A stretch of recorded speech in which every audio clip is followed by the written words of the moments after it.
Instagram Live account with the Aggie Big Kick It.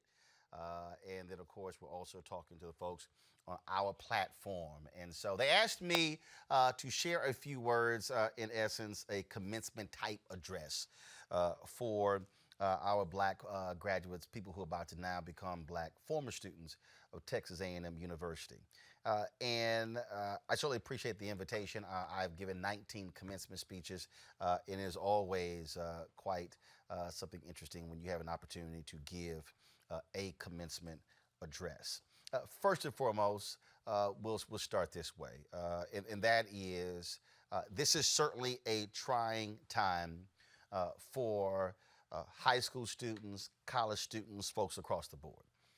This is the time of the year. Here we are in late April, about to go into May, where we have prom season, where we have probate shows, where we have folks who are preparing for finals and getting ready for graduation. It's a seminal moment to be able to walk across the stage and get your high school diploma, or to walk across the stage to get your college degree, a moment that folks have been waiting for, a moment where they want their families to be there. They're cheering for them and taking photos with their classmates, and just that moment of pride that you have accomplished something after, in the case of college, 4 years or 5 or 6 or 7 or 8 for some folks.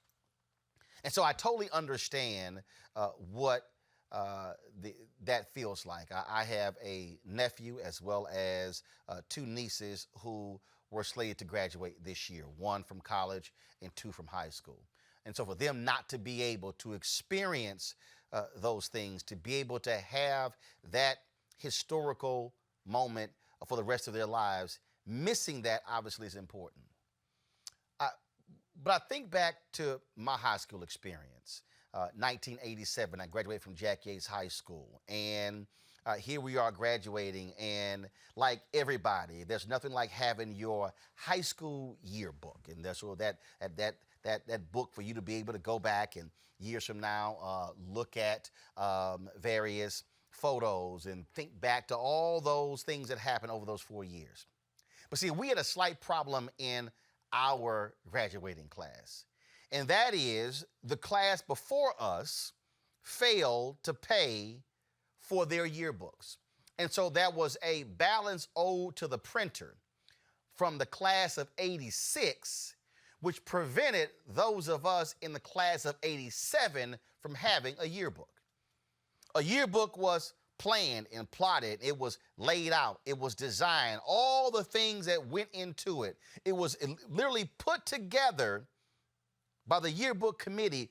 But because of the previous class, we never had a yearbook. And so here I sit 33 years after graduating from high school, and I don't have the opportunity to be able to pull it out and sit with my nieces and nephews, and sit with my classmates and go through all those images from that particular year. And so, yeah, it's not the greatest thing in the world to not be able to have that document that recorded our 4 years there, and to have that yearbook of 1987. Did I feel as if that we were robbed of something because the class of 86 didn't handle their business by paying for their yearbook? Some of y'all may have experienced that. But the one thing that it did not do, it did not end life at that very moment. Life did not somehow just stop. Sure, that's a memory that I don't have. Yes, you're not going to have that memory of what it should have been as a result of the coronavirus, as a result of what has happened. But I think back to what took place. Imagine what it was like for a high school student, for a college student who was preparing to walk across during the Great Depression and during the years of World War II. Tom Brokaw, the great journalist, wrote the book called The Greatest Generation. The Greatest Generation was not defined by the events that took place when they were in college. They were not defined by what could not have happened when America was going through the calamity of the Great Depression, the calamity of World War II. Their entire existence was not defined by that. They're actually called the greatest generation because what they did after those moments passed. They're called the greatest generation because of how they were able to continue to live and thrive after going through that period. Now think about it. The folks who were in the greatest generation were born in their formative years were doing the Great Depression. Then, as they get older, now all of a sudden they're in their teen years, and now they're dealing with World War II. Imagine your formative years. You're being born in your early years in the Great Depression. And all of a sudden you become of age, and now you're in your teens, and you are 16, 17, 18, and now you're 19, 20, and now all of a sudden you're dealing with a world war, Great Depression, World War II. And all of those things that took place during that period. Just imagine what that was like. But they were not defined by those two historical moments. They were defined by what they did afterwards. They were defined by the kind of country that we became after the Great Depression, after World War II. Let me make it real clear for black folks. How do you think life was like for our parents and for some of us grandparents who had to live through Jim Crow, who had to live through, if you were in Birmingham, being called Bombingham, who had to live through the terror, the white domestic terrorism taking place in this country? Imagine their memories. Imagine what it was like having classmates, just like now, having classmates who died as a result of white domestic terrorism. But they were not defined solely by that particular moment in time. What I want everybody watching to understand is that, yes, if you are a high school student or a college student, yes, there are things that you wanted to be able to experience. Yes, if you were a student who was in high school or college and here you were ready to play for a state championship or play for a national championship. Yes, if you were the #1 ranked team, you don't have the moment because you don't have that moment of completion for that one thing, and you'll never be able to get that back. But your life does not end because that event did not take place. What every person watching should understand is that you now have an opportunity, this generation, the class of 2020, to be the generation that in 50 years they could call the second greatest generation.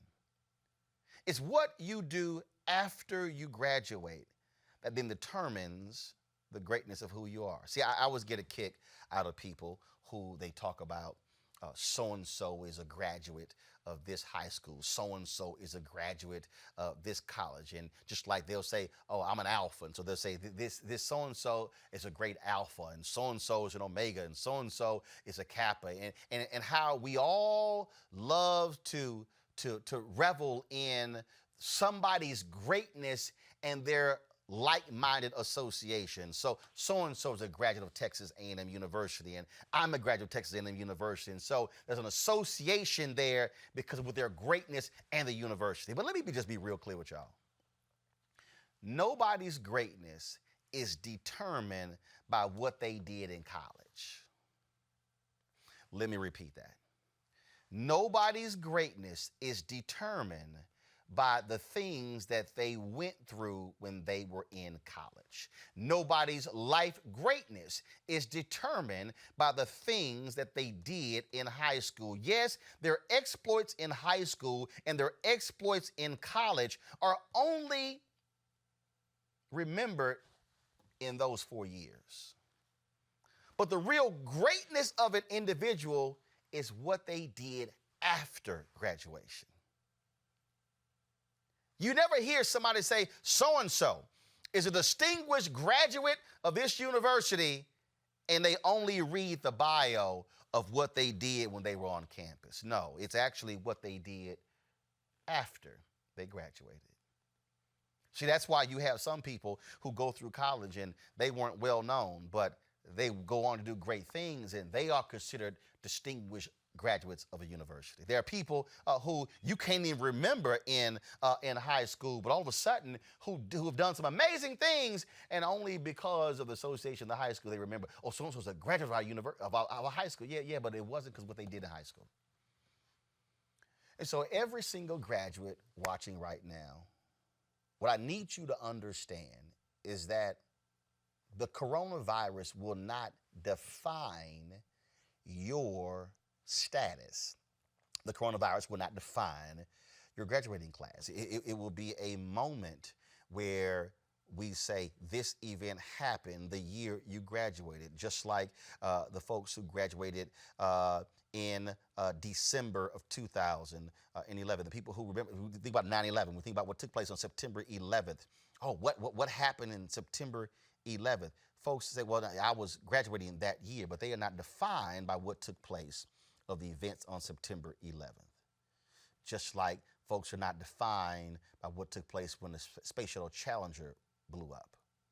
Folks are not defined by what took place at Sandy Hook. Folks are not solely defined by, yes, we remember these tragic events that happened at the same time we were graduating, but who we are is not defined by that very moment. And so what I would say to somebody in closing thoughts, do not simply weep and feel sorry for yourself because you did not have this moment. First of all, express your dismay. Feel free to exhibit that emotion. But do understand, your life does not end right now. Your life is not over. In fact, you are just beginning. You're the class of 2020. This nation is going to be a nation majority of people of color in 2043. That means in the next 23 years, this nation will look completely different than how it looks today. So your challenge from this point forward is not to allow what has taken place this year to completely determine who you will be and what you will be in the future.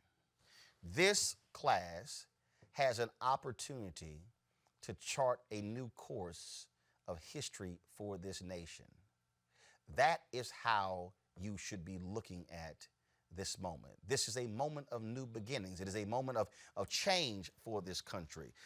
Texas A&M will be changed. High schools will be changed. Other universities will be changed. Our way of life will be changed. But you now have an opportunity to create a new America in a new and different way. That should really be how you should be approaching what takes place now.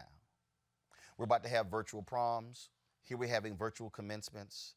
We're having all of these different things. And yes, it's not what we expected. It's not what it looked like. We wanted to be able to have our parents and grandparents. Just last week, we had a virtual birthday party with my dad on Zoom.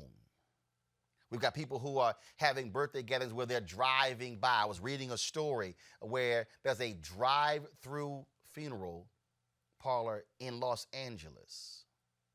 None of us expected any of these things, but what I will say is this here.